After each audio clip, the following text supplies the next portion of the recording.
Happy Saturday. Welcome to Virtual Vegfest Live. Super excited today to continue our Vegan Transformation Week with Amy Desiree Goldstein. She is in San Jose, California, which happens to be one of my favorite cities in the country. So let's start with some business. Let's say thank you to Orgain for sponsoring our lives this week. You can go to virtualvegfest.com and support our vendors and go to our affiliate page to purchase some Orgain products if you so wish. You can watch our lives on our Virtual Vegfest YouTube channel or the Plant Based Network YouTube channel afterwards. If you want to share this or tell other people how to do it, you can subscribe. We have a raffle copter on our websites and on our social media that you can enter to win prizes from Orgain, Hodo Foods, Follow Your Heart, and Crofters Organic. Did I say them all? But thank you to all of them for donating monthly prize packs to Virtual Veg Fest and the Plant Based Network. We are powered by the Plant Based Network and super excited to have them as our partner in our Virtual Veg Fest lives. You can pass the buck by donating $1 or more to Blind Spot Sanctuary that's out of North Carolina to help them with all their animals, and especially the fact that they help and they rescue pigs and then they adopt out the pigs so they can adopt more pigs and save more of them, because there's so many pigs in this country around the world that need homes and there's not enough places for them. So the fact that they will rescue them and then find good homes for them is absolutely incredible. So a very worthy sanctuary to donate to, and that's our Pass the Buck campaign. So Vegan Transformation Week was with Richard on Thursday and is with Amy today, and the hard work that goes into losing weight and being not the plant-based part's not the hard part, but losing weight and psychologically keeping that weight off. She is half the woman I used to be, and I want to bring her on so she can share her journey. And we're going to talk about the fact that she's pregnant too, and that she's a photographer. Hey Amy, how are you? Hi, great to see you. Great to be here. This is so exciting. I'm so glad. I'm really glad that I found you. Somehow I found you on Facebook, How and did you find me? Yeah, I'm curious. I don't know. You kind of just showed up. Like I was like, "Oh, this looks like someone I should have on Virtual Veg Fest I Live." I'm friends with Ronnie, so maybe that's how somehow. It might be. I mean, I just kind of, I'm on social media all the time. So as I see people that I go, wow, they'd be really cool to have on, and I write to you and I get like, hey, they wrote back. They're interested. This is really cool. And just so if anyone has any questions or comments, please write them in the little box on your screen and we'll definitely get to them. And we have Angela who's already, sent a wave and some cute little And some plans. plants. Yes, which is really cool. So, Amy, I'm going to throw this at you so you can share like who you are and just tell us your story, and then we'll go from there. Okay, so as you mentioned, I'm pregnant. I'm in my third month right now. Tomorrow's week 10. Um, I'm a plant-based success story, I guess you can say. Just a few years ago, I was living a very different life, very different lifestyle. I was a very different person. And if I had continued on that path, I wouldn't be alive today. So I'm excited to be able to tell you more about how plants help save my life. Um, and I guess it can start. You mentioned I'm a photographer, and it started with pictures. So in 2010, I went on a family vacation with my family, and I had joined Facebook. And my cousin posted photos from the trip on Facebook, and I was ashamed of the pictures. I was almost 300 pounds. I was 30 years old. I hadn't seen a number of my college friends for a while, and I was new to Facebook, and I was reconnecting with all of my old high school friends. And when I saw those photos, I didn't want them to see what I looked like. So it was pure vanity that started my journey. So I started exercising and doing crazy workouts from Beachbody with Tony Horton from P90X and Sean T from Insanity. And I worked out really hard, and I started taking Kung Fu classes. I studied Kung Fu when I was in college. So I'm like, I'm going to get back into Kung Fu. I was going 4 times a week, taking classes for an hour and a half. I was pushing my body really hard physically. And after a year, I had lost 25 pounds, which isn't anything to sneeze at. You know, I was almost 300 pounds at the time. So losing 25 pounds, hey, that was something. But I was pushing myself so hard and killing my body, and I wasn't really seeing good results. You know, you can't out eat, you can't out exercise a bad diet. That's 100% And true. and so and I ate what I thought was healthy, right? I mean, I did eat the standard American diet, but I ate the healthy version of it. You know, for breakfast, I would have the egg white scramble with spinach and mushrooms, and I would stay away from sausage. I grew up Jewish, so there's a lot of foods that just weren't a normal part of my diet. So I didn't really eat bacon. I didn't eat sausage, and I never really liked beef. Never really liked. So you know, there were a lot of unhealthy animal foods that I never ate anyway. So I'm like, oh, I'm eating my lean chicken and my salmon. And so yeah, so for breakfast I'd have the egg white omelet, and then for lunch I'd have the salad with chicken and fattening dressing, which I know now, but, and cheese, and then for dinner I would get the, you know, nut crusted salmon and the steamed vegetables, and, you know, drenched in butter sauce. But these were healthy foods, right? This is what you're supposed to eat. But I still weighed 300 pounds. I blamed my genetics. I blamed my autoimmune Hashimoto's. I had Hashimoto's thyroiditis, where my body's immune system would attack my thyroid, and so my thyroid wasn't able to produce enough of the thyroid hormone that helps regulate metabolism. So I blame my weight loss on that. All of the women in my family, and the Goldstein and the Goodman side, are Zoftic. It's a Yiddish word for curvy, voluptuous. So we were all big women, you know, all over 200 pounds. So I'm like, well, that's just who I am. These are my genes. It is what it is. So yeah. So after a year of exercise, intense exercise, and some weight loss, I was a wedding and portrait photographer, and at the time, my boyfriend got a job to work at Apple. I was in a long-term relationship with my boyfriend. We've been together for almost 8 years, and so we moved across the country all the way to California, and settled here in San Jose. And I lost all of my clients. I was a portrait photographer. A lot of what I do is word of mouth. People would recommend me, and so I had to figure out another niche. And so I got into medical photography, and so I'm a retina photographer. I photograph patients' eyes, and a lot of diseases that happen in the eye are able to be documented by photographing it, because the eye itself is a camera. So I saw diseases of lifestyle that affect the vision, especially diabetes. And I would see the blindness that happens with diabetic patients, and the retinal detachments, and the hemorrhages in their eyes. And I found out that I was diabetic. So not only do I have this new career, this new job, and I understand the science behind what's causing the blindness in these diabetic patients, but now I find out that I have diabetes.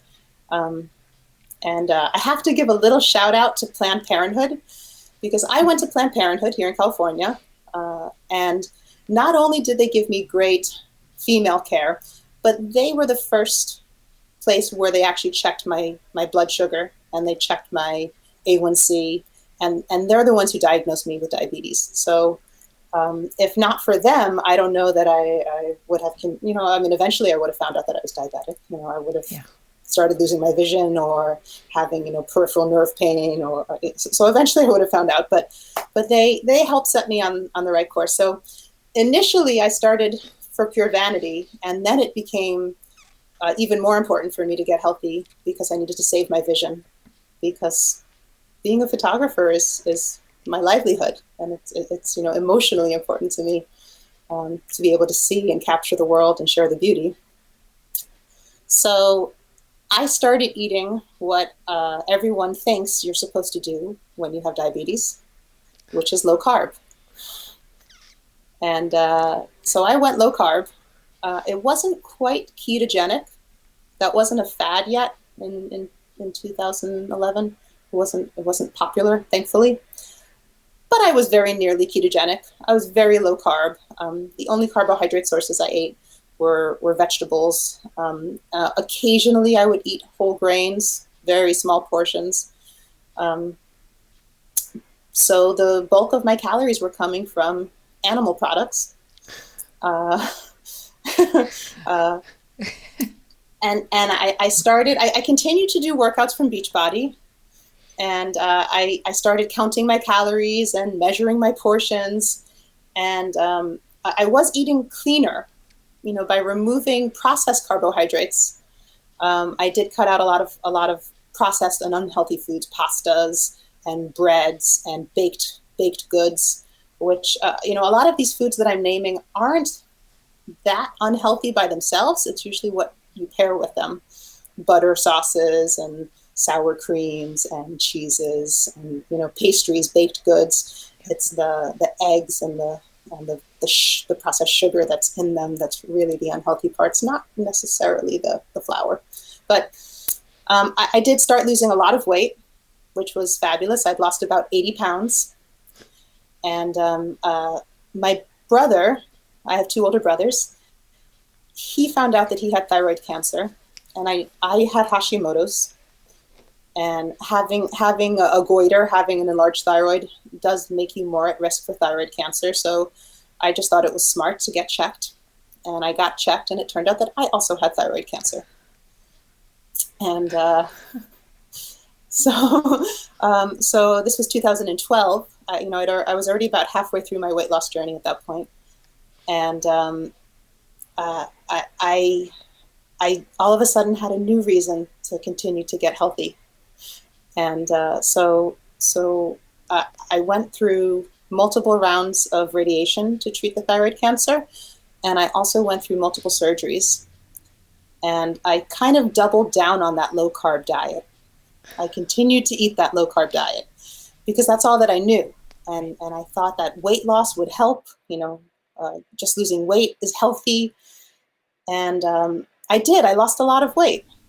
And I was throwing fuel on the fire of my cancer, and my cancer was spreading.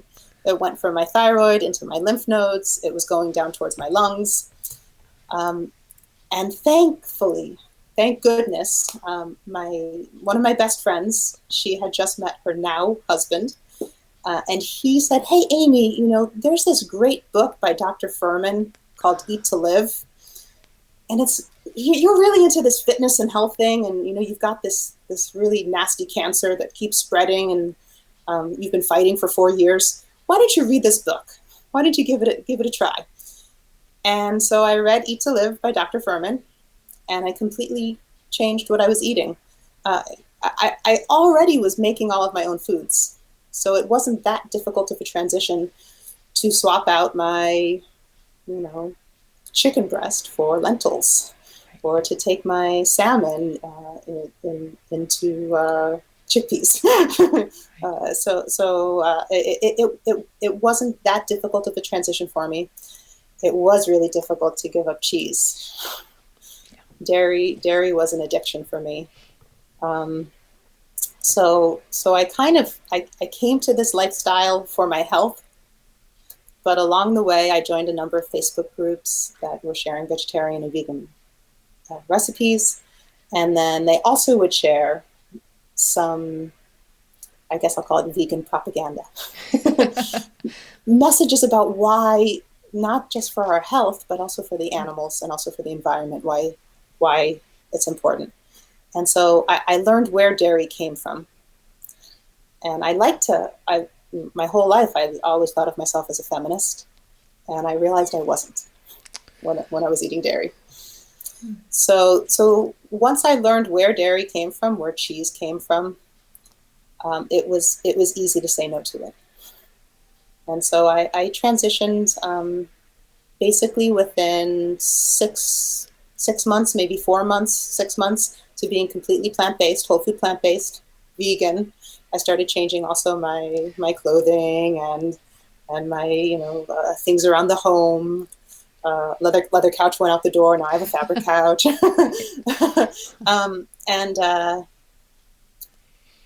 it took 4.5 years fighting the cancer.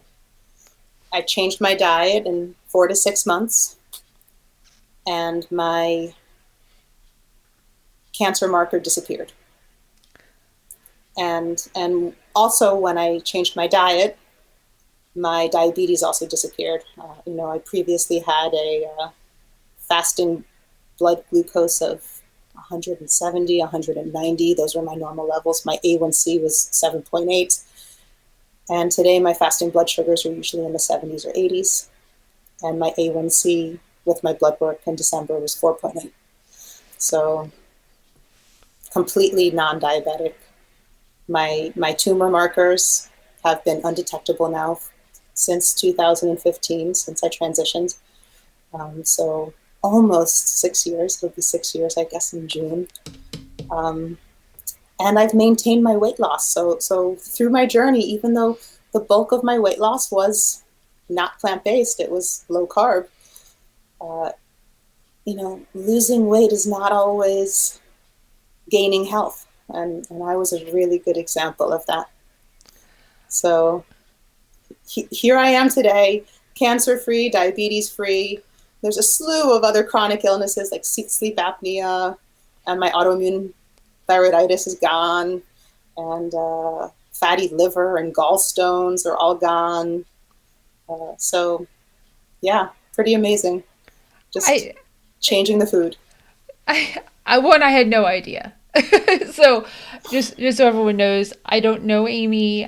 Like I said, I found her on Facebook. I just knew half the woman I used to be. I didn't do a lot of research. I did see your photography, but I had no idea that you had cancer. I had no idea that you were diagnosed with diabetes. I'm familiar. My dad had type 2 diabetes.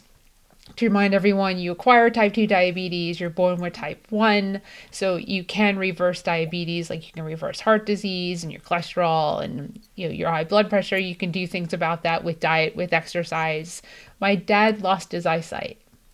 So what you're Wow. saying is personal. It's the only time I saw my dad cry was He went blind. because he went blind, and he did not eat well. Now, one of the things that was interesting in regards to how you ate is you removed the carbs, but how much fat were you eating?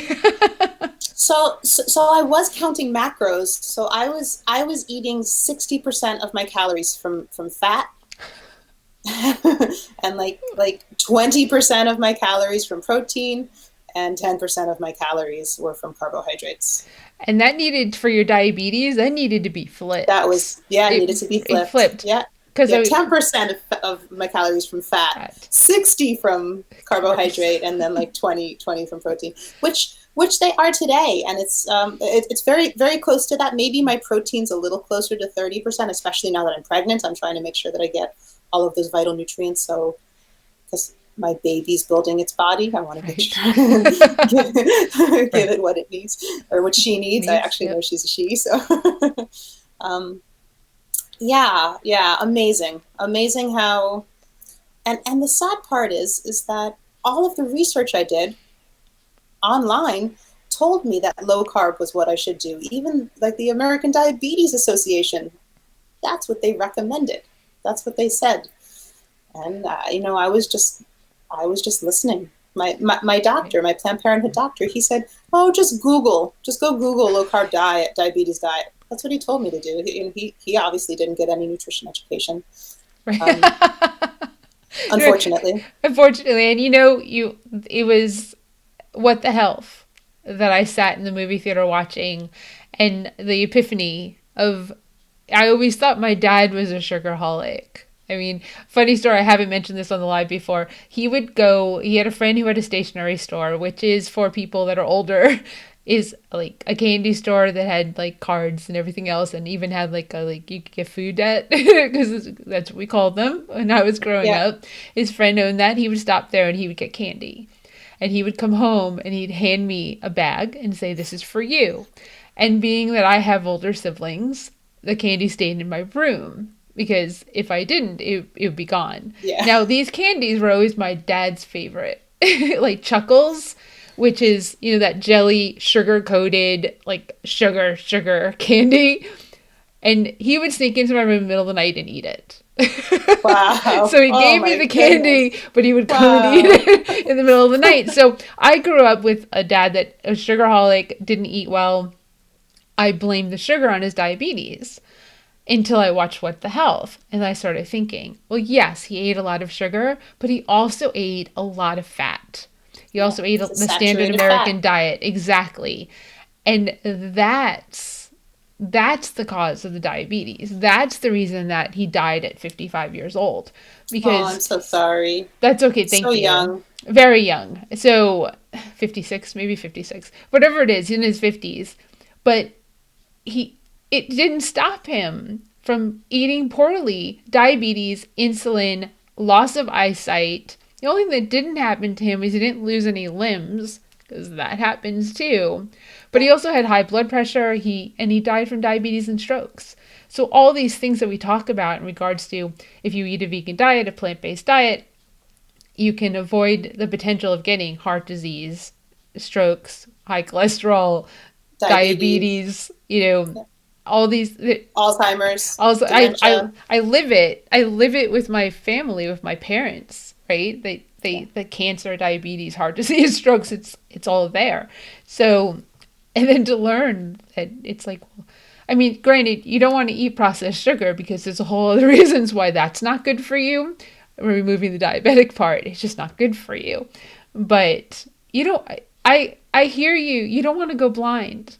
You, you don't It's want really that to. scary. It's As really scary. Yep. humans are our main sense, our five senses, 80% of the region in our brain that deals with those senses is dedicated to vision. So of course, it's the major way that we absorb our surroundings and our world. And so, yeah, photographer, hello, Right. scared me to death to potentially lose my vision. And I witnessed it every day photographing my patients. I could see the hemorrhages in their eyes. I can see the starry night sky pattern that shows up in the fluorescein angiograms that we take where we look at the blood flow and the vasculature. I can see these big cysts in scans that I do where there's inflammation and fluid right at the center of their vision.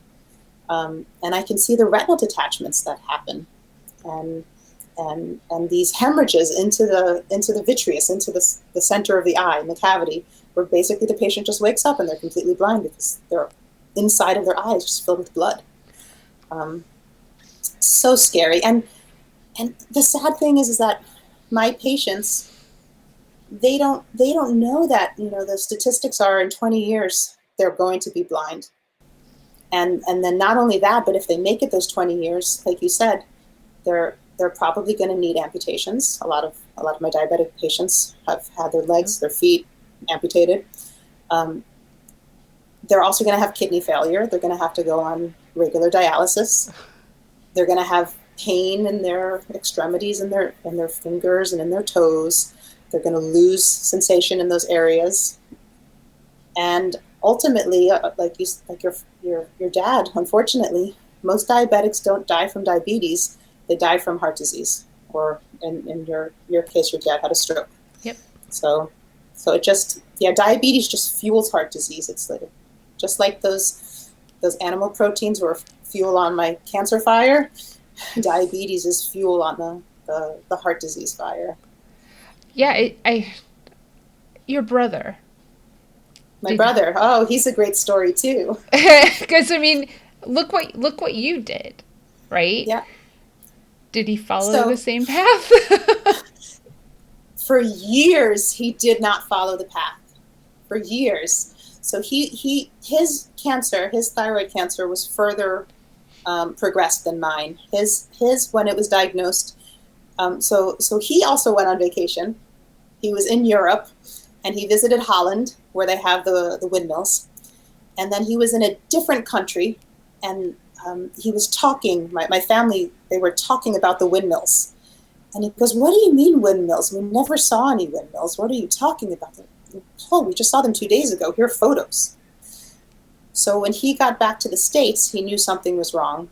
So he went in for a scan, and it turned out that he had like a golf ball sized lymph node in his neck that was putting pressure on his carotid artery and stopping the blood flow to his brain. So he actually didn't form memories of parts of that trip because of the lack of blood flow to his brain. So he had emergency surgery. They took the tumor out, and then he ended up having subsequent surgery where they had to remove his thyroid and a number of lymph nodes where the cancer had spread. And they took out, in the end, they took out about 40 lymph nodes from him.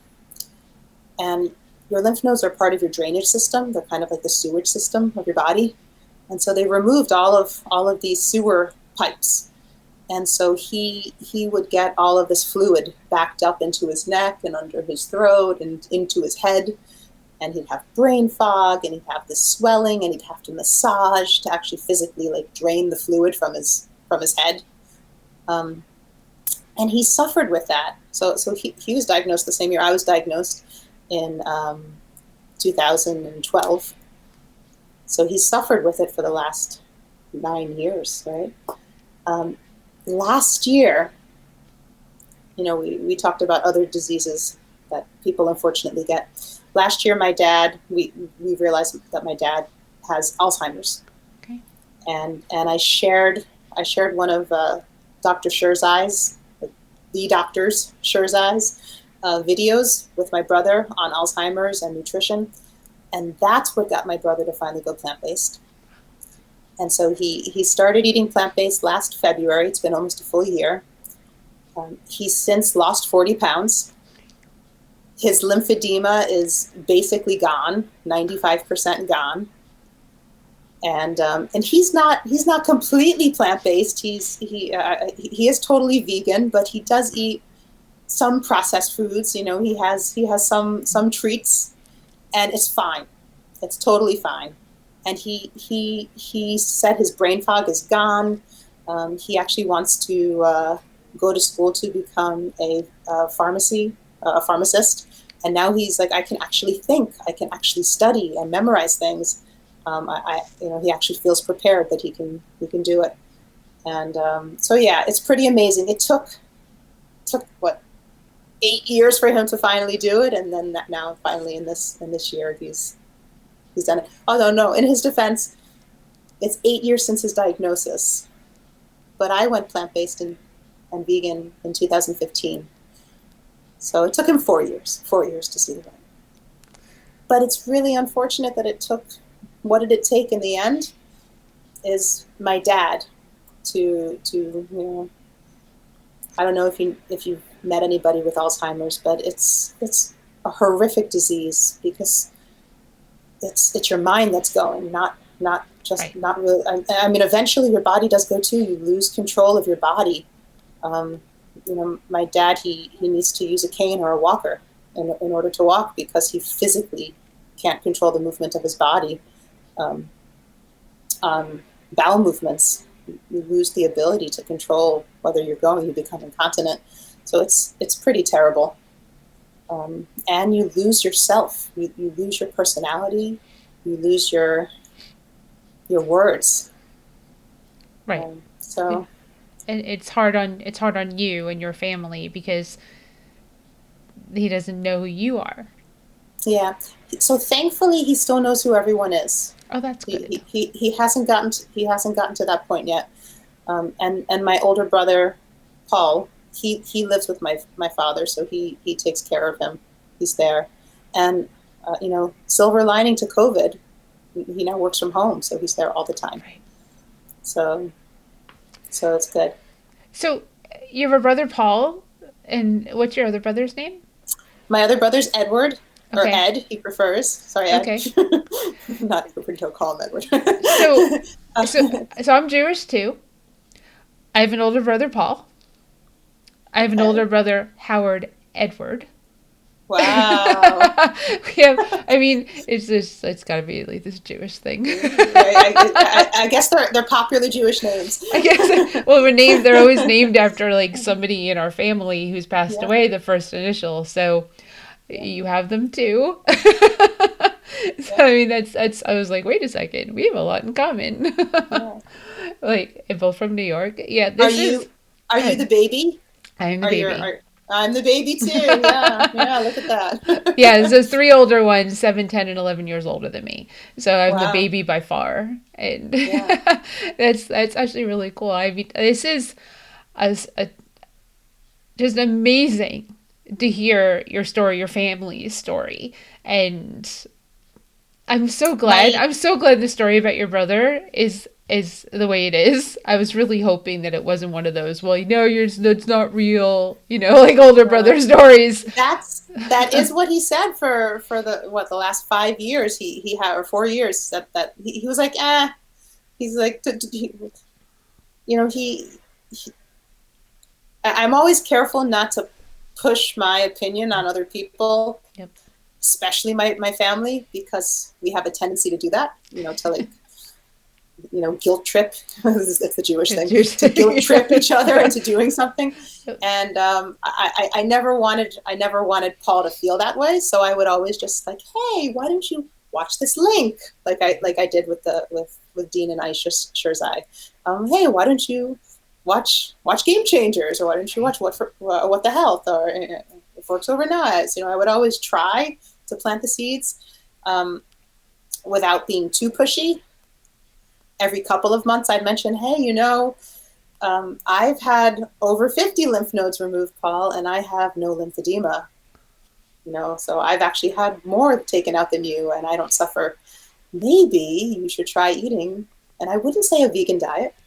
I would say a an anti-inflammatory diet. That's how I would frame it. Like, try to Right. make it Like, more PC. it'll help with your problem, Yeah, and help you feel better in a lot of yeah, but ways, like so many ways. But let's just focus on the one that's really pressing. Is yeah, this one? yeah, yeah. But I'm thankful that he did finally decide to Yeah. listen, and even my grandmother. So I can share with you that, about 2 years ago. So my grandmother's an amazing woman. Um, she's 99 this year, Wow. and up until last year, because of COVID, she was working. She owned her own women's lingerie store in New York City, in Manhattan. It had been open since 1930, so it was coming up on its 70th anniversary. Um, and it was a blast from the past. You'd walk in there and she'd have boxes all the way up high on the shelves, filled with merchandise. And you'd walk in the store and she'd look at you and she'd be like, "Oh, you wear a size 36D, and here, try this one, try that one. Oh, you need um, you need a strapless. Well, we can shift the size this way so it'll fit you and support you better." Like, she was amazing, and she is amazing. Right. But so she was working in her store, and something happened, and she got lightheaded, and she fell, and she hit her head, and head wounds bleed. So they rushed her to the hospital, and they patched up her head wound, and it turned out she fainted because she had high blood pressure, which she knew, and she'd been ignoring for years. She doesn't trust doctors, um, and so they said, "Look, either you take this medication. We can't let you leave here because you have a leaking heart valve. Either you take this medication, or they actually did give her the option of doing lifestyle change. They actually did say, hey, you can actually change your diet and start exercising, and you can lower your blood pressure that way." And she goes, "Oh yeah, my granddaughter's been telling me about this for years. I don't want to take your nasty medications. I don't want swelling in my ankles. All right, I'll do the diet." So she came home. She changed her diet. So she has been vegan and plant-based, whole food plant-based. I gave her Dr. Esselstyn's book on prevent and reverse heart disease. And so she's been doing that, and her blood pressure, which at the time when she was in the hospital was 210 over 130, it was aneurysm level. She was at risk of a blood vessel just bursting from such high pressure. And now without medication, it's like 130 over 80. It still is slightly elevated, but give her time. She's 98. She had high blood pressure for years, decades. So it is coming down, and it's still doing it. So yeah, amazing, truly amazing. Never too late. Never too late. It's like Lena just said, never too late to start. That's incredible. Yeah. It's absolutely incredible. And the fact that they gave her the 98, 99 years old, they say, hey, you can start exercising. Well, and what's amazing is she is active, right? She would go to work in the store every single day. She'd be on her feet up and down. She wouldn't climb ladders, but she would climb a step stool. So she was moving. She was active, which is good.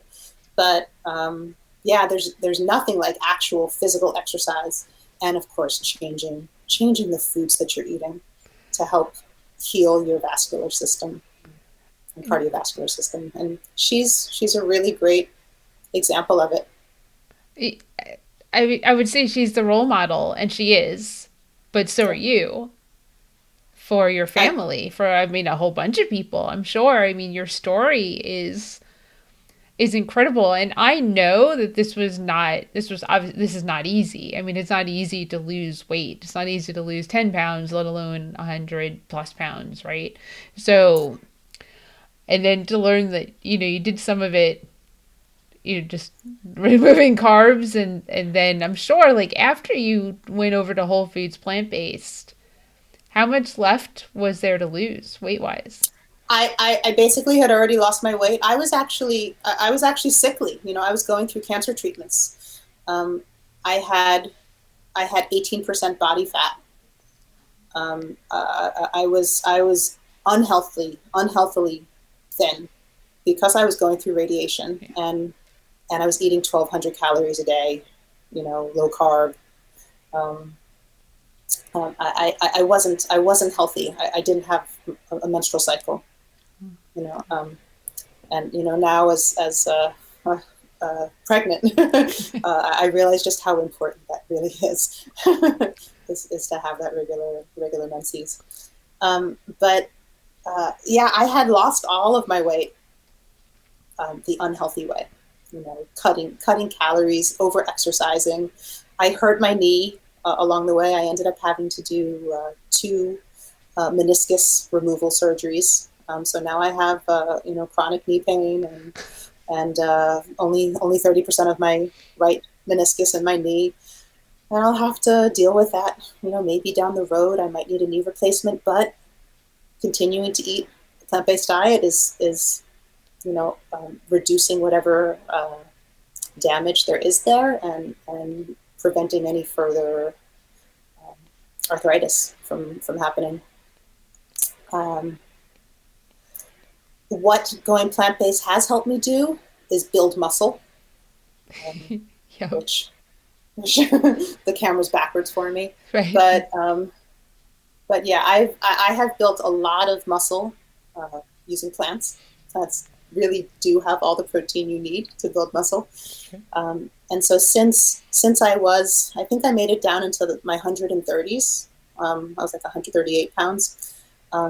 Well, now I'm pregnant, so my weight is slightly coming up. But my healthy weight, it's in the 150s, 151, 153. And majority of that has been muscle that I've built. So I've gained close to 15 pounds of muscle eating plant-based. And losing all of that weight, I have a lot of loose skin. I haven't had any surgery to remove it. And so I found that filling that loose skin with muscle is attractive, instead of having it hang and dangle by putting large muscles inside of that loose skin, because if I let it go, you can see it's definitely there. It's definitely loose. But when I flex, you can see it's a lot better. And just by having that muscle in there, it helps fill it out. Makes a big difference. So that's been my goal. I reached that weight loss goal. I was half the woman I used to be. But now it's more about health. And more recently, it's about fertility. Right. And I'm curious psychologically, right? So you've lost the weight, you get how to eat and be healthy. You're pregnant, right? So you're going to gain weight. Are you okay with that? It's scary. Okay. I mean, Uh, I had a feeling because I mean, yeah, I spoke about this before, like over the course of this week. I was like, I'm very curious how you'll handle. You have to gain weight, right? yep, You have to eat. You're going to put on weight. However, I need you to know that you are more than capable after you give birth to your baby girl of losing the weight and getting back the shape of your body. Like more yep, than capable because you've already done it. So yep. Thank you. don't Thank you lose for that track of vote of that. confidence. Oh, Yeah. definitely. You know how to do it. So once you know how to do it, you can do it. And that and breastfeeding, it helps you lose weight. Great. It just says you're going to like burn so many calories just taking care of the baby. So I work with Danny Taylor from Vegan Proteins. She's the Mhm. trainer. She's amazing. She's my coach. So since I started working with her, um, we did some really nice body recomposition where I lost fat and I gained muscle, um, and we basically got my body ready for pregnancy. Dr. Barnard's book, Your Body in Balance, was very instrumental in helping, and also Jean Schumacher and Dr. Deborah Shapiro. They have the pregnancy advantage, where it helps a woman get pregnant ready. So using all of those resources and Danny's support, I basically got myself as fertile as I possibly could be. I didn't share with you. So my cancer treatments, my radiation treatments, they affected my body. They damaged my salivary glands. So I see you drinking. I'm going to keep drinking too, because I don't really salivate, and so I get more cavities because I don't have that protective saliva. The salivary glands aren't the only thing that got damaged. My ovaries also got damaged, unfortunately, and my eggs. And so my husband and I, we've been trying to get pregnant for about 2 years. Um, and that's why I talk about having that period and how important it really is, because as women, we complain and we hate it, and it's this terrible thing that we have to deal with every month. But when it comes time and you're trying to get pregnant and you're not getting your period because your ovaries were fried, it's very unfortunate, very challenging to get through. So this baby, the reason we know that she's a girl is because we went through IVF, and we actually tested my embryos. We had a number of embryos, and we tested their genetics to see which ones were healthy. And for my age, my hormones are very fertile. Even though I'm 40 years old, I have hormones of somebody who's more like 34, 35 years old. I have very good ovarian reserves. I have a lot of eggs. Um, all my hormones are properly balanced. Thank you, Dr. Barnard. But those eggs, the quality of them are very, very poor because of the radiation damage. So we ended up having one normal embryo, and she's a girl, and she's now inside of me and growing. And so I know I'm totally prepared for the weight gain.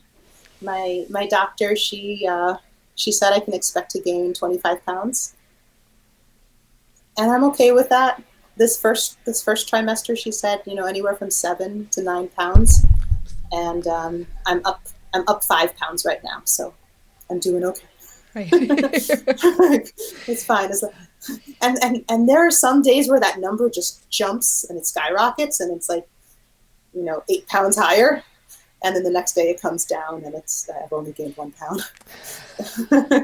So that's a little much to take in, but it's like you said, I know how to take it off, and I maintained my weight loss for so many years. I think I was down to that 130 something pounds by 2004, 2005. So I've kept that weight off for so long. I know I'll be able to do it again. Oh, definitely. So, Yeah. what were you at your heaviest? I was 294 pounds, I want to say. Okay, and how tall are And you? I'm 5'6" Okay. Yep. on a good day. Right. I'm 5'6" as well, so I totally understand the carrying that weight, and you're down to a very healthy, fit 150 Yeah. pre-pregnancy. Pre-pregnancy. Pre-pregnancy, which, and you know what? While you're pregnant, you could still, when you're not morning sickness, you can still work out. You can still strength train Yep. and keep your body as fit as possible. And that's why Yeah, your doctor probably said 25 pounds, like, because you're going to be fit through your pregnancy. Yeah, I am weightlifting. I do have a limit on how heavy I can lift. I can't do, Right. my 100-something-pound barbell back squat, but that's okay. So I'm not lifting too heavy, but I am still lifting. I do a lot of body weight activities. I still do yoga, and my OB just approved me to get back into dance. So my husband, I call him Mr. Dancer because he is a dancer, not professionally, but he's been dancing for almost 2 decades. And he reintroduced dance into my life. When I was a little girl, my mom made me take ballet. I hated it. I was a tomboy. Mm-hmm. I had 2 older brothers, right? I wanted to do karate and gymnastics like they were able to do. And Aikido, like that was so cool. Why did I have to take ballet? Well, guess what? Now that I'm an adult, I take adult ballet classes. That's adorable. And I also take belly dance too. So cool. I've just been given the okay now that it's January.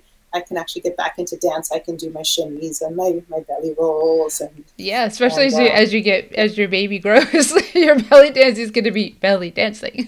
I will literally be a belly dancer. And it might actually help you go into labor. So I didn't even consider that. Yeah. Yes. That's great. That is something that you can do. Just get one of those medicine balls, like and do your belly dancing on the medicine ball when you're like, get out, little girl, you need to get out. We're gonna work on that. So one of the comments, we've had a whole bunch of comments, which I put them on the screen, but Kathleen said, I had twin boys and gained 60 pounds during my pregnancy, but lost it all. And then some within the first year and a half. Breastfeeding helped. Yeah, I plan to breastfeed. I hear some women really struggle with it. And when I was younger and my more daring pierced nipples, so I hope that that's not going to cause me any issues. But I hope to be able to breastfeed at least for the first year of her life. I know a lot of other women recommend 2 years if you can make it. We'll see. It's one of those things. One of my friends had a baby, and I went over to her house a long time ago because her daughter's like 10, like 12, is older now, and I couldn't believe it. The paperwork that she came home with, it said, if you breastfeed for this amount of time, you prevent your child from getting such and such. And it just kind of went on with that. If you breastfeed for this amount of time, you can prevent your child from being obese. You can prevent your child from like getting diseases. I was like, you just breastfeed. That's it. That's all you have to do. That is the purest thing that you can put into that baby, and that baby will be fat on your milk. And then when you stop drinking your milk, when they get weaned and start putting in solid foods and just go to solid foods and almond milk or whatever milk you're going to feed, because it won't be human milk because we don't need it, then the baby suddenly thins out. Grows, of course, gets taller, but she'll get It's amazing. It's absolutely amazing. And to have you to raise her so that your, voluptuous genes, Jewish genes, you could be like, well, we can break that. Well, I am the purest example of breaking that from what I used to be to what I am today. And it, there's this disconnect that I have in my mind when I see pictures of myself, or if I see myself in the mirror, I still don't see myself. You know what? Like when my coworker goes, "Oh my God, I can't wait to see your little tiny body with that big belly." I mean, what do you mean, my little tiny body? Right. Right. Because I mean, even though I've been fit, I've been a healthy weight for 5-6 years, I still don't think of myself that way. So yeah, we'll see. We'll see how it goes, and how I deal with losing. I'm already starting to lose my six pack. Well, baby. It's fine. It's all good. It's all for the baby. Exactly. Don't blame her. It's not a bad thing. Yeah, it's not a bad thing. I completely you mentioned breastfeeding. Yes. I just have to say this. I learned, it's amazing, that our nipples actually have receptors for the baby's saliva, and the baby's saliva will actually tell the breast tissue what it's lacking. Like if it needs more fat, or if it needs more glucose, or if it needs more proteins, or if it's low on vitamin E or selenium, like whatever it needs, we actually have receptors on our nipple. So when we breastfeed, the baby's actually telling us what it needs, and so the next batch of milk will actually have more of that stuff in it. I know.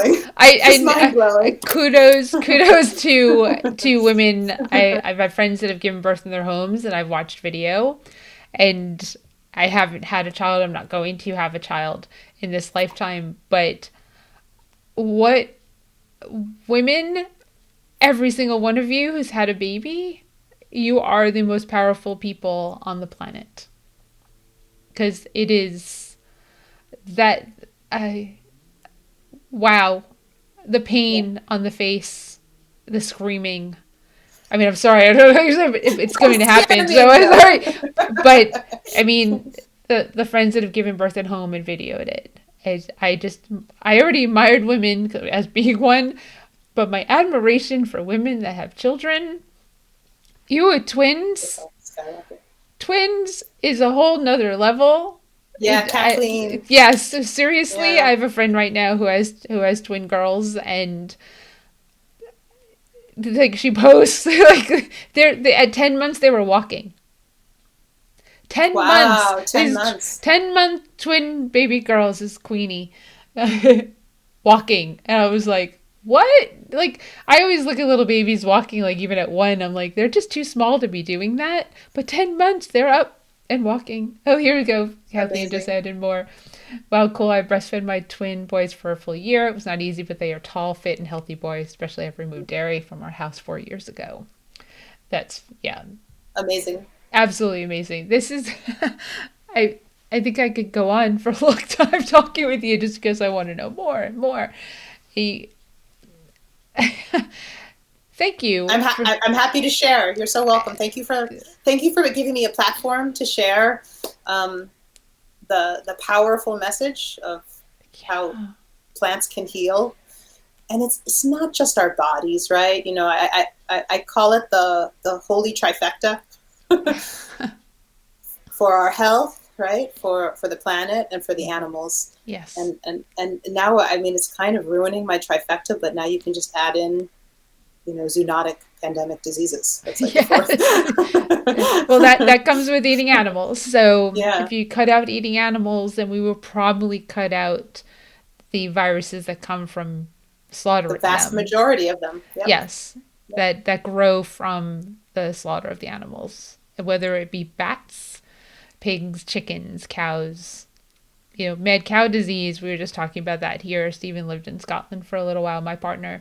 And, mad cow disease made a very big difference on Europe as to how they handle agriculture and the raising of animals and all that, because they had that. We didn't have that here.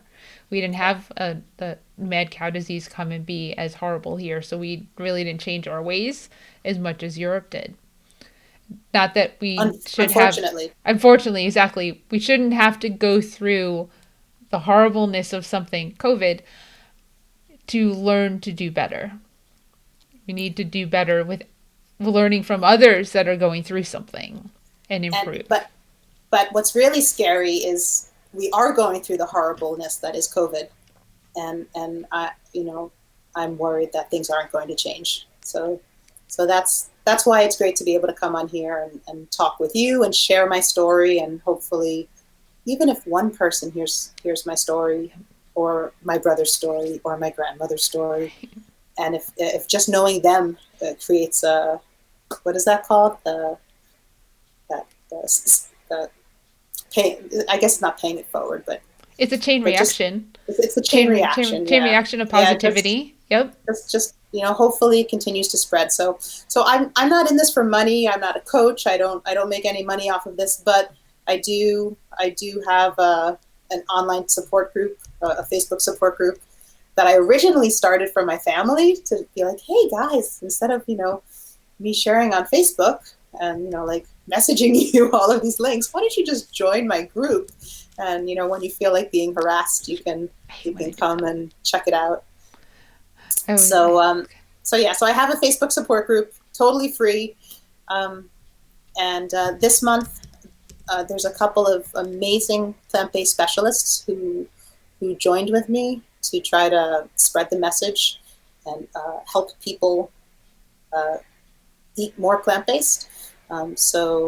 My friend, Reverend Chef Beth Love, who runs the not-for-profit Eat for the Earth, she and also Tammy Hay, who has her master's in raw food nutrition, they have this amazing program going in the group, and we have guest lecturers from Will Tuttle and Dr. Neil Barnard and Dr. John McDougall and nutritionist Reed Mangles. She's amazing. So a number of experts in the plant-based field. Dr. Silesh Rao, yep. who focuses more on climate change Yep. issues. So we just have amazing people who are coming to educate, and we're just trying to support people to figure out how to make eating plants an easier part of their life, because a lot of us know that it's healthier to eat plants. It's just hard to do because society isn't set up for it. Our environment isn't set up for it. So definitely check out the group, guys. Yeah, Come, I put come, it in. I and put it in the notes. I put it on the thank you. screen. The group sounds incredible. It's the amount of people that you're going to have come speak are. Some of them have been on Virtual Vegfest Live. I'd love to get to know some of the people that are in that group as well, to join and be a part of some of the stuff that we're doing with the Plant Based Come join the Network. group. Oh, Join the group. definitely. I definitely want to share more about that with people because it's important for everyone to learn about health, learn about the environment, learn about climate, and why all of those things are important, and that it's not just the food that you're consuming and why you're consuming it, but it's the impact of the foods that you are eating on the planet and of course on the animals that can make a very big difference. We tend to think more about like, well, how is it going to affect my health? And well, you're having a child and you want this planet to exist for that child. Well, one of the best ways to keep the planet around is to eat a whole foods, plant-based, vegan lifestyle diet. Yeah, yeah. And if we don't make major changes, we know that the UN has warned us, the World Health Organization, if we have only a couple of years to figure this out and make sure that it's all right, because if we don't, if the temperature goes up too high, if our carbon emissions are too much, we're going to have increased climate change, increased temperatures. Yeah. Storms, fires, yes. Yeah. All that will get worse, and we, Mother Earth, will kick us off. Yeah. And She'll figure it out. She well, always does. right, and one of the ways she's going to figure it out, she's going to go, "Yo, humans, go away. We'll just start over with somebody else." And that hopefully we'll learn the lessons and not destroy the planet for our own Before. selfish desires and needs. So, or wants, not even needs, it's wants, because you don't need to have a steak. You don't need to have chicken. You don't need to have shrimp. You know what you need? You need sustenance that's healthy for your body to help you avoid heart disease, cancer, diabetes, strokes, high cholesterol, Alzheimer's, all those things. Yeah. And you can do that Agreed. with what you fuel your body with. And, and like I always say, wherever you are, in your journey, it's a good place to be, and no pressure, but you have the help. You clearly have the help from both of us. If you need it, want it, and whatever seeds we planted today, whenever they sprout, we are here. We are totally And here for you. and no judgment. My family, I've talked about years. It took them years, and I would every couple of months I'd be like, hey, by the way, when you want, I have lots of resources for you. And I didn't transition overnight. It took me 4 to 6 months. It takes time, and sometimes my grandmother does stray. Like she still hasn't quite given up salmon. Okay. As a Jewish grandmother? Shocking. It's a Jewish grandmother. It's the lox. It's always the lox. Yep. Or she did have, what was it that my brother tattletales on her? She had a croissant or something. She had something that had so she's not vegan. She's not vegan, okay, but she's almost 99 point whatever percent plant based. That one little thing, if that's what keeps her going, amen. And for my friends, I have friends who have started their transition, and they still have cheese, or they still have a steak, whatever it is. If that's what makes it doable for them, that the other 363 days of the year, that's fine. You'll get there. I mean, eventually you'll get there, and we can mail your grandmother vegan croissants, by the way. Well, good to know. They exist. Without the butter. Without the butter. And they look just like, I'm gluten free, so I can't eat them, but they do exist. So they can, I even think Whole Foods might even have vegan croissants now. They probably do. Yeah. Yep. Yeah. So they especially have in New York. a great vegan bakery. Yeah. Yeah, exactly. She moved out of the city during the peak of the pandemic in New York. And so she's in upstate New York in Spring Valley. So okay. But she still drives, and she still goes for a walk every day. She walks like a mile or two every day, she's pretty amazing. She fell and she broke her pelvis, and she has recovered. She recovered in less than 12 weeks, and the urgent care clinic where she goes, she won't go to a doctor. She'll only go to the urgent care clinic. They were just amazed at how quickly she recovered. I'm like, well, Grandma, you're giving your body what it needs to heal. It's just that simple. That's so cool. And sorry, go ahead. So Kathleen, said, also so great, Amy, that you start your daughter off right by feeding her plant-based food. We transitioned when my boys were 8 years old, and it was so easy. We are all plant-based at home, but they stray sometimes outside the home.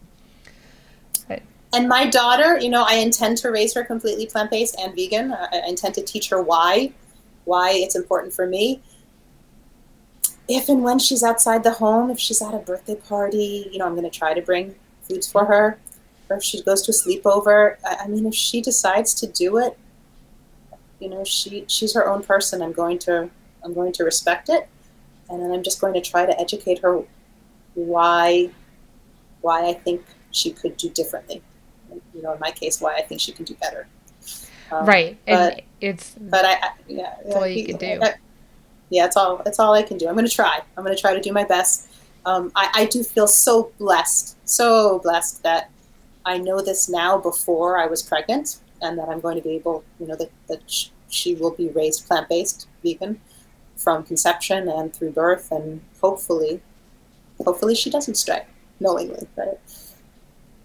Oh, Yolanda just added, this is awesome, lovely.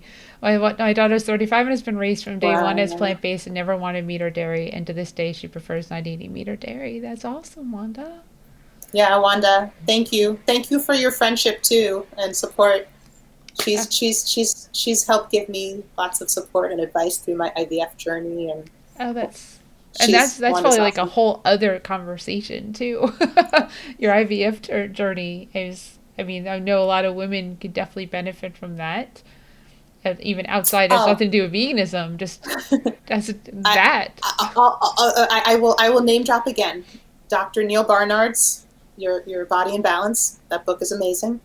And then also Jean Schumacher and Dr. Deborah Shapiro's Pregnancy Advantage program. They're both amazing, and the Pregnancy Advantage helps get you pregnant ready. It helps you transition to a plant-based diet, and it basically teaches you all the reasons that Dr. Barnard elaborates in his book about why a plant-based diet is beneficial for balancing your hormones, and just allowing them to do what they're supposed to do to reverse PCOS, reverse endometriosis. Yeah, just get your hormones where they need to be for pregnancy. But that's incredible, Amy. If someone wanted to get in touch with you, I hate to end this, but we're like even over an hour. Yeah, yeah. But if someone wanted to get in touch with you, how would they do that? I know I have this. I have your Facebook. Instagram and Facebook's Facebook. probably the best way. I'm on Instagram. I share all kinds of yummy, delicious foods on my Instagram page. I try to make them pretty because, pretty pictures are part of who I am. I think I just shared yesterday a photo. So I'm nauseous, right? I'm in my first trimester.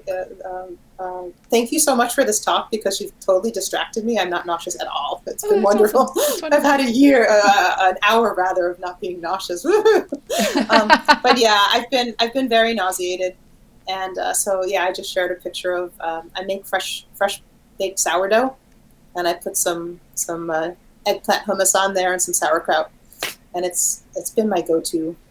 I don't know what it is about bread. Something about bread Oh, just well, helps I'm sure. Well, for the settle the nausea, stomach. it's going to help. Like saltines would be something. So your sourdough, homemade sourdough bread, is what's It's helping you. perfect. Thank goodness for as long as it does. And Wanda brought up Brenda Davis's and Dr. Rishma's Shah's new book called Nourish. Nourish. I have a Yeah. copy of that book. Actually, I don't have a family. I want it. I think I'll mail it to you. Oh, I have it. You have it? I have it. Okay. I have Then Nourish. Yeah. okay, Thank you. good. I don't Thank have you. to do that. Yeah, yeah. I was on the pre-order. I love Doctor. I love Brenda Davis and Yep. and Doctor Reshma. But so yeah, I met Brenda Davis on the vegan cruise a couple of years Oh, ago, nice. Okay. and she's amazing. She Mm-hmm. so I'm whole food plant based, right? She told me I need to add salt into my diet because I was getting these terrible leg cramps. And Danny Taylor, my coach, also said, "Hey, Amy, you're an athlete. You sweat a lot. You're losing a lot of water. You need to eat more salt." Right. So yeah, so I've actually added salt in. I add salt into my foods, and I add sauerkraut, a lot of pickled foods, and miso, and fermented foods, and my leg cramps have gone away. So yeah, Dr. Brenda Davis, pretty amazing woman. She's fabulous, and yeah, their new book Nourish, for any mamas or mamas to be, it's all about nutrition from childhood and how to nourish our families. Is that well? That's an awesome plug. So so glad you have the Yeah, book yeah, yeah. Thank because you. it's not exactly applicable in my world, but I will find someone that it'll be applicable for, and it'll go to them. It's signed to me from Brenda, Oh, it's so but sweet. it's awesome, but at the same time, I would like it to be in the hands of somebody who can really benefit from it, and I know that person will cross my path, and I'll just Yeah. be like, "Here's a book," because I'm always about like I have something that'll be perfect for you. So that's just the nature of me. And then so we've got Instagram, we've got Half the Women I Used to Be on Facebook, and I think, and then we have Those are the the good ways. That's it. I mean, I have a photography website, oh but right. it's It's amydesiree.com. But if you guys want to see some of my beautiful portraits and my fine art photography, I have that on there. But Yeah, the plant-based group, the whole food plant-based support group on Facebook. Yeah, Yeah, that the photography. I definitely recommend people to go and check out your photography. I was because I snooped. I was like, I need to find her. thank you. I was like, I need. I was. I needed. I need. What did I need? An email? I needed something. I was like, I needed your name. That's what I really needed. I was like, Because it's half the woman I used to be. Yeah, right. you And don't I know was what like, my I name don't is. know this person's name and she's coming on live. I need to go find this. That's So, awesome. yeah, well, thank you. I mean, Thanks seriously, so thank you. much. I'm really glad to know you. I hope to continue to know you and Yeah, hopefully meet I want to you. know. I want to like know all about your story. Well, It's strange having a one-sided conversation. I've had to like hold myself back from asking you questions. well, thank you. I yesterday I actually posted on Friday, right? I posted on my page two talks. One is with the Plant Based Profits Show, and that goes into a lot of who I am, and they start from childhood up, and it's like a little over an hour of time. That'll definitely give you insight into me, and Listen, it's with Sean and Ron got a kick out of it because he's known me for a number of years, and he learned so much, so cool, much. cool. I'll check it out. That would be awesome. Well, thank you. Have a great rest of your day. You still have a whole bunch of it to go, and we're gonna. I'm actually going to be meeting a new dog because we need a sixth fur kid in this house to foster. It's fostering is what is the word that I'm using, except that Willie is Awesome. the name of the dog, and Willie's a cocker spaniel, and I have two cocker spaniels already, which is why Willie crossed my So path. you'll have a third. I well that would make the fourth dog because Franny is a Japanese chin. But here's the thing about this is we're just gonna talk now and you guys can all listen. My dad's name is Willie. And this is where it gets Aww. like emotional because there's this cocker spaniel that needs a home. His family, his parents are older. There's some there's some health issues where they can't take care of him anymore. So he needs a new home. He needs at least to get out of that home as soon as possible. And it's the dog is in Wake Forest. So I'm in Wake Forest, so the dog is 10 minutes away. And Franny, my Japanese chin, is named after my Aunt Fran, who's my dad's sister. So I would literally have a Aww. dog named after my dad and after his sister, and that just is really messing with us over here because It's my sweet. because So sweet. Steven is like, yeah, like Marshall ran around the kitchen today peeing. Let's add another dog. And I was like, yeah, he was so excited that he peed and just kept running. I was like, yeah, that's the world over here. So that's It's happening like in it's the next hour. poor timing that Marshall did that, but It's just normal. oh, When you yeah, have three dogs, two cats, it's never dull. yeah. It'll be like that soon for me once our daughter's here. Yes, that is true. And no sleep. So, I mean, get Yeah, as no, much sleep as you can now, because thank you. yes, because that's, you're gonna wish. Yeah, But that's okay. It'll be fantastic. Well, thank you so much.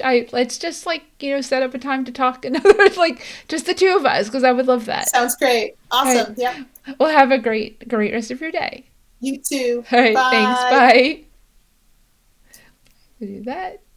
And there we go. So, Yay, that was yay. awesome. Woohoo.